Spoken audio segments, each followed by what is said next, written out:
আমি ভালো হবে কবে, কোন ক্যারেক্টারের কারণে ভালো হবে জিজ্ঞেস করছেন? দর্শক যারা রয়েছেন, কোন দর্শক? একটা কোশ্চেন করে জানেন যে আমার কোন আচরণে আপনার কাছে দর্শক জিজ্ঞেস করেছেন? না না, দর্শক মুকিত জাকারিয়া ভালো হবেন কবে আপনি জিজ্ঞেস করেছেন, সেটা আপনি আমাকে এক্সপ্লেন করবেন এই দর্শকের এই সাংবাদিক সুইচ সাংবাদিক ভাইদের কাছে। কারণ আপনি আমাকে কোশ্চেন করেছেন, সব সাংবাদিকরা সাক্ষী আছে, আপনি জিজ্ঞেস করেছেন যে মুকিত জাকারিয়া ভালো হবেন কবে, সেটা এক্সপ্লেন করবেন আপনি। এক্সকিউজ মি, আপনি আসেন, আপনি আসেন না, ব্যাকগ্রাউন্ডটা বলার আগে আপনি সামনে আসেন, কাছে আসেন, বলেন, এবার বলেন। প্রশ্নটা হলো গিয়ে যারা আপনার ভক্ত যারা রয়েছেন তাদের আপনি যে রোলটা প্লে করেন, তাদের কাছে মনে হয় যে আপনি যে রোলটা প্লে করেন একেবারে ভিতর থেকে একটা কমিক রোল থাকে বা একটা ইসের ব্যাপার থাকে। কি ব্যাপার থাকে সেটা এক্সপ্লেন করেন, শুধু করে বলি আমরা। মানে আমরা যদি ওইভাবে বলি যে আমি কোনো কাউকে রেপ করেছি? না না না, আমি কাউকে থাপ্পড় মেরেছি? না না, আমি তাকে স্টেপিং করেছি? নো নো, আমাকে বলতে হবে কতগুলো ব্যাড রিলেশন বলতে হবে আপনাকে। আমি কাউকে রেপ করেছি কিনা, আমি কাউকে স্টেপিং করেছি, আমি কারোর কাছে ঘুষ নিয়েছি কিনা, আমি কারো টাকা মেরে চলে গেছি কিনা, এগুলো তো খারাপ নাকি ভাই? তো আপনি সেই খারাপের অংশটা বলেন, একটা অংশ বলেন।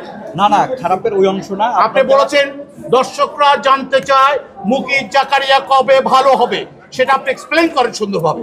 না না, আপনার এখানে ক্যারেক্টারের জায়গা থেকে আমি ওই ক্যারেক্টারটা আপনি বলেন, ওই একটা ক্যারেক্টার বলেন, আমি তো আপনাকে এক্সপ্লেইন করেছি। না না, প্রসঙ্গটা আপনি কোনোদিন ছিলাম না, কোনোদিন ছিলাম না, কোনোদিন ছিলাম না।